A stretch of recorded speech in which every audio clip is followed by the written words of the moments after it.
Hello, everyone. Welcome back to the Love Line. Welcome back. 2 weeks in a row. Who would have ever 2 weeks thought? in a row. Guys, we're back. Mommy. We said we would come back, and we're back. So We're women of our word. We are. We are. We're women of our word. So Arianna, week 4, Bachelorette season. Hit me with it. What's going on? So there's this one boy, not even a thing, not even close to a thing. Trinity knows who it is. Like, we wish it was. We wish it was a thing. We all kind of do. Like, a lot of people Right. wish it was a thing. Right. Anyway, I was out at Porta last Friday. Trinity was not there. I Snapchatted him while I was there because I was like, why not? Like, what do I gotta lose? I had a couple of vodka sodas running through me. Do you remember what you said? It was literally just a picture, like in the mirror. Like, it was literally just a picture. In the mirror, whatever. Did you look wasted? Or like, did you think so? Yeah. No, it was cute. It wasn't bad. Like, I have it saved. Like, right. Whatever. Okay. But then I got so nervous. Like, after I sent it, before he even had a chance to open it, I literally sent a chat. So sorry, wrong person. Haha. No. Yeah. Yeah. Okay. Because not a lot of boys make me nervous, but he does. I get it. See, but this is my logic on it. Yeah. Isn't it more embarrassing to back out after it's sent? Can we talk about? I think we should talk about this. We should. I think it, like, okay, like in that instance, and in my state of mind, I didn't think it was that bad. In retrospect, I should have left it alone. So, but I understand that because when you're racing, you don't know what's going on. You don't know fucking left from right. So I just was happy to be there. I was just happy to be there. See, but wait, this is the thing, because I just know that you were there with some friends. Listen to your friends, people. This is for everyone. If they tell you to Snapchat a guy, or if they say a guy's not good for you, listen to your friends, because it's worse backing out on it. You know what I mean? Like, I think they all, because I was with Christina, I was with Britt, and I was with their housemate Arianna. I love her. She's so funny. You have to meet her. Love her. Anyway, so we're there, and I literally, Christina's like, no, like, snap him, like, right now, like, do it. I snap him. Yeah. When I told her I said it was an accident, I think she almost actually ripped my head off on the pizza side. I would have too. I think she was like, why did you do that? Like, you should have just left it alone. Like, come on, like, blah, blah, see, because like, now I think, I don't want to scare you, but I feel like this put you in a weird spot now, because he probably would have answered, and this could have been a thing now. Like, this could have been the start of something new. Can we not tell me this, because it's just gonna make me wake up with cold sweats? Like, I just don't think. No, listen. I don't think we should. This is the Love Line. We get real on here. Honest, brutally honest to everyone, me included. Be brutally honest to me. I think that, but I'm not saying we can't salvage this. I think we can very much salvage this. We have the resources to salvage this. It isn't something to wake up in cold sweats about. It's not. It's just you're nervous, which I completely understand, and because he's an eligible bachelor. One of the many.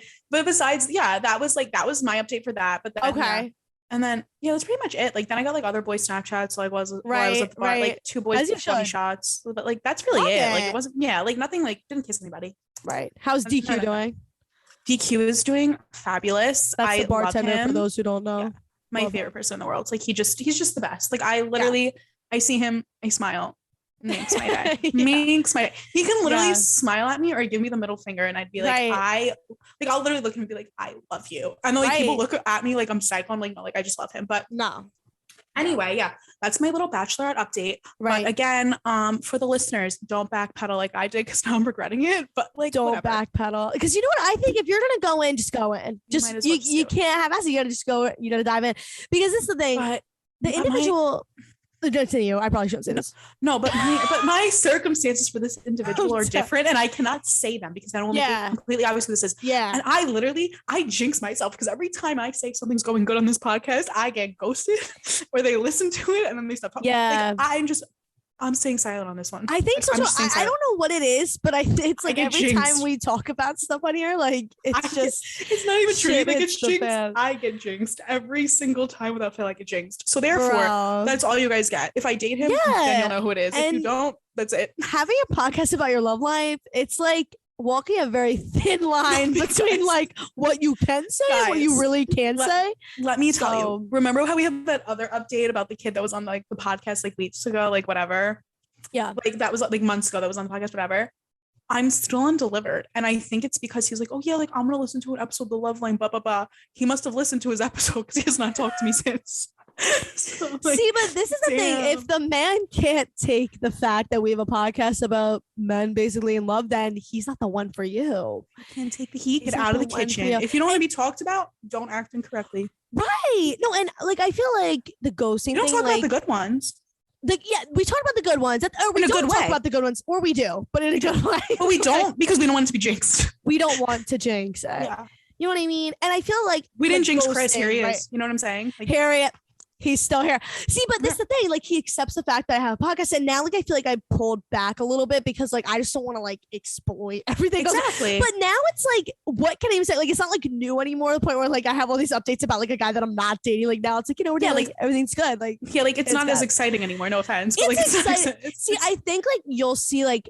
Yeah, as you progress forward in your love life, I love living vicariously through you, but it's like a different kind of like fun now. It's like that's what I'm saying. Like it's not excitement for the viewers as much because we're like, oh, right, we're like, you know what I mean? It's like now I feel like I'm like the fairy godmother, like giving advice to like my children. Like that's like how I feel now because like, and I'm like, I just feel like I've been through so much to get to this point, and I'm like so happy where I am, like because I'm just not crying over shit, man. Yeah, I feel I'm literally having a great time. I just haven't been put through the ringer enough. I feel like that's like the point here. So, like, but you know what though? There are some girls. I've been dragged by my hair. And I'm just saying, there's some girls that have literally been literally barely been dragged less than you and are in a happy relationship. I think it just is luck of the draw out here. I think so. I think So I'm just like. I've never went on like a terrible date either. I feel like I've really lucked out in that sense. Oh God! You know what I'm saying? Well, I'm sure the viewers, if you guys don't remember this, go back to the episode where we talked about first dates. That one that you said was literally hilarious, and I'll never forget. Yeah, the bowling alley parking lot. That one, yeah, guys, go listen to that with the setting children on a leash. Please go listen to it. Guys, if you want to hear about it, please go back and listen because it's great. He came back right before I moved out of school. It was a great time. I didn't tell that story. If you guys want to hear it, let me know. But we're not going to talk about that today. Oh my God, it's so funny. So yeah, horrible first dates. Anyway. Yeah. No. But now I figured we'd bring back a segment this week called Worst First Dates. Please do. But I wanted it from a guy's perspective. Right. But for the nature of this story, I'm going to keep it anonymous because I would not want my name attached to this. No. It's great. Trinity has not heard this yet. I'm excited kept it from her because I wanted to see her real reaction. Okay. Trinity knows who it's from. This is why it's funny. So it's going to take me a second to read it because I'm going to laugh. Okay. So it starts with, this is so embarrassing. So you know it's going to be okay. You know it's going to be a good one. He said, I went on a date with a chick I was seeing to the Spanish restaurant, and my stomach wasn't the best that week. Oh no! But I didn't think it would be an issue. Where is this going? After we ate, I went to the bathroom and had to pee. My stomach had a sharp pain, and so I ran into the stall and basically exploded. I felt so sick, but was able to leave and drove as fast as I could home with her. When I got back to my place, no one was home, and we were gonna do the deed.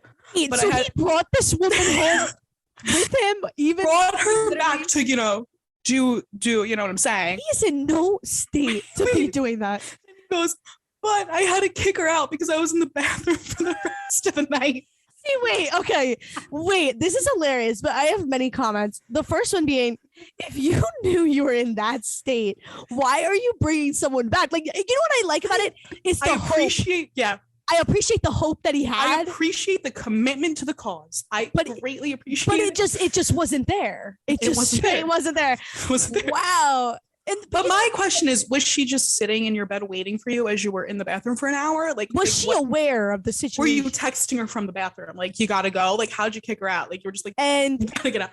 Was there a second date? I was literally about to say that. Was there a second date? We want to know. I'm gonna text him after this. Can I just say, if there was a real one, she's a real one. If because that's not his fault. Like, you can't. Let me tell you, all hot girls have stomach problems, and if a girl says she doesn't, she's not good looking. She's not. No. Oh, women have your fault. I'm just kidding. Am I kidding? No, but like, speaking from a girl who keeps lactates in her center console, I'm just saying people should be understanding. What you would always take before we go to the bar? Guys, I would take a shot of Imodium to prevent a stomach ache before I was drinking. I would literally pregame with Imodium. So that shit is terrible for you. So it worked. I said she literally took a shot of Imodium. But this is, you were prepared and you knew what was going on. This is the thing too. That's what I'm saying. So if the girl's a real one, there was a second date. So we just want to know. And I'll update you guys when I know. You know what I'm saying? I agree. And I think too, like, the fact that he, you know, he's such a gentleman. The fact that he was like, I still need to follow through on this date and I still need to go and just, you know, see it out. He really saw it through. Saw it through. Jared, did you understand? Wait, no. He went to the restaurant. They went on this. They left the restaurant. Trinity, did you miss the whole premise? This is why I'm laughing. No, I thought he went to the bathroom of the restaurant. Yes, and then he came. Then he felt sick, and then as soon as he was able to leave, he drove as fast as he could back to his house. No, I know. No, but I'm just saying he still saw the whole thing through. Like, that's commitment. And he was like, he was literally about to literally have a great night, and then he just did not see the end of it. He had to kick her out. Wow, that's amazing. That's amazing. That's actually my favorite story ever. Wow. But also, I'd like to give a shout out to the boys that have not had a bad first date. Nick Bianchino, every week, our number one fan. I literally go, Nick, like, this is your time to shine. Like, do you have a bad date story for me? And he was like, no. And I'm like, I feel bad. This could have been his time. I would have zoomed him in on this call. I literally would have been on this show. Me too. But anyway, I just feel like, honestly, I hope there was a second date because stomach issues, not a joke. Like, I literally... agree. I'm the queen of stomach issues. Trinity knows. Like, I'll go out. I'm out for like days. Like, I'm literally out. Literally for, like, days at a time. I do have a bad date story from another viewer if we would like to talk about it. I would love to talk about it. Okay. So this is from someone who was 18 at the time. So he wants, this is every date we're talking about today is from a guy's perspective. Yeah. And then we thought it'd be fun. We'll talk more about that. Yeah. So he says, mind you, like he was 18 at the time, this viewer. Okay. He says, I was, also he was dating the girl at the time. Okay. So this was a date they were going on. Okay. He says, I was a moron 18-year-old. So I don't know how relatable this is. I'm sure there's 18-year-olds. Listen to us, so I think it's relatable, but I'm scared. He goes, I was just like, yeah, like I'm going to break up with her today. He said he went to pick her up. That's what scares me about guys. Like, just one morning they're like, yeah, I'm done with you. But like, no, literally. See, and that's another topic we can talk about because no, literally. Yeah. Anyway, continue. So he goes, yeah, I was going to break up with her today. He goes, and then I went to pick her up and drive to the restaurant. She kind of saw that I was down, I guess. And she basically dragged it out of me. Then she started crying and shit. And he literally said to her, so are we like still going to get any food? Like, after he broke up with her? After he broke up with her, he was hungry. Like, come on, you can't leave. I'm sorry. He goes, so like, are we still going to get food or no? And then basically he said, she said, no, take me home. And so I did, LOL. He goes, it was a shit show. Wait, so he was going to take her on a date to a restaurant to break up with her in public, but he just didn't make it to the location? No, because she saw that something was off, so she got it out of him. See, this is the thing. So we have one that followed through the whole date. Then we have the other one that didn't even make it to the date. So, and this is something else I think is an interesting topic to talk about that kind of branches off of this.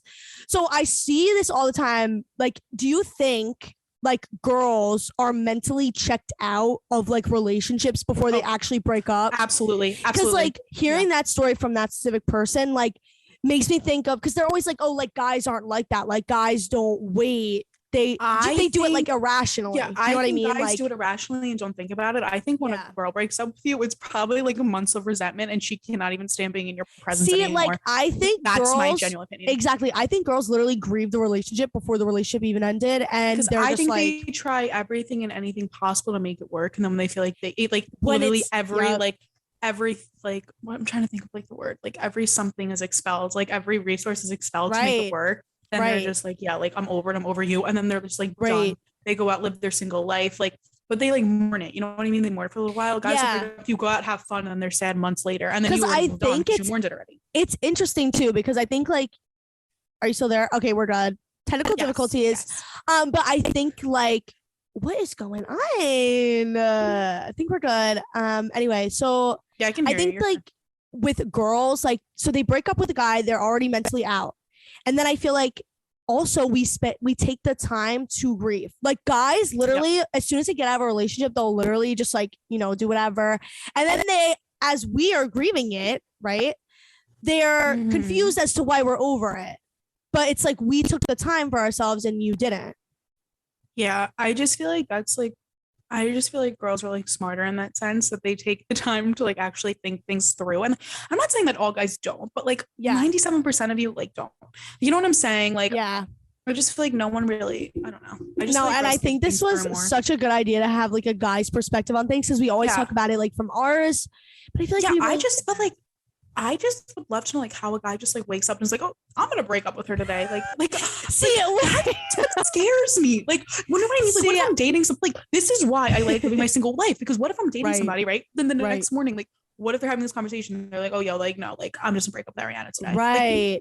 Like I don't know where. And I'm just like, oh, I want to think that at the age, actually, I don't even think that's true. See, I am such like a hopeful person that like I want to see the best in guys and people in general, and like hope that they have my best interest at heart, which I know my man does. But you know what I mean? Like, I'm just saying, like, I don't know, everybody does. Like, I just feel like for this specific person that we're talking about, who like was like, I'm gonna break up with her today. I know him, so I know that he was definitely thinking about this for a while. But I think it's interesting that he kind of took the same approach as like girls do, where it's like he already grieved it before it even ended. You know what I mean? Like, so interesting. I just love to know if like guys can sense that we're over it. Like, you know what I mean? Like, can you sense that like we can't stand breathing the same air as you anymore? Like, I would just love to know. I think definitely, definitely, right? Like, I feel like, because at that point the relationship is already in shambles. Like, literally everywhere you're fighting, you're trying to pick up the pieces, there's no pieces to be picked up. I completely been there, done that, got that. No, they know. They literally have to know. They know it, but like I feel like when I slowly ghost someone, like they obviously know that, but like I've never had it from a relationship standpoint, because I've never had a boyfriend, so I just don't know. But, I don't like the concept of ghosting. I don't like it. Even though I've ghosted people too, and so have you, but like that's why I'm laughing. It's just like I just don't like our generation. I don't either. I'm just not a fan. Like, we should talk about that next episode once we have more time. I feel like we should literally talk about our generation dating and how like it sucks.